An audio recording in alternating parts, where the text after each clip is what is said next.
అందరికీ నమస్కారం అండి.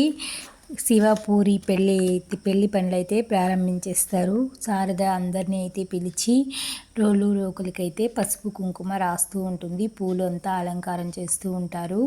ఇంటికి వచ్చిన అందరూ కూడా శారదతో నీ చల్లని చేతులతో పసుపు కొమ్ములు వేయి పసుపు దంచడం ప్రారంభిస్తామని అయితే చెప్తారు. లేదు, నా కోడలు చేతుల మీదుగానే అయితే పసుపు దంచడం వేయాలి అనేసి అయితే కోడల చేతన అయితే పసుపు కొమ్ములు అయితే వేయిస్తుంది. పసుపు కార్యక్రమం అయితే మొదలు పెడతారు. అందరూ అయితే హ్యాపీగా పసుపు దంచుతూ ఉంటారు. ఇంతలో గగన్ వచ్చి భూమితో కూడా చేరి హ్యాపీగా అయితే ఫీల్ అవుతూ ఉంటాడు.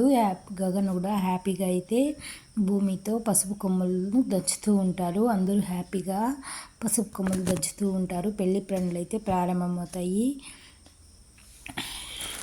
ఇది ఇలా ఉండగా అపూర్వ ఇంట్లో అయితే చెర్రీ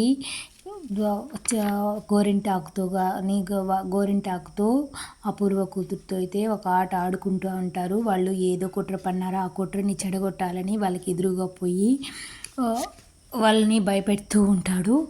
అమ్మ అనేసి పిలుస్తాడు. అప్పుడైతే మీరా అయితే చెర్రీ రూమ్లో లేడా అనేసి అయితే వస్తుంది.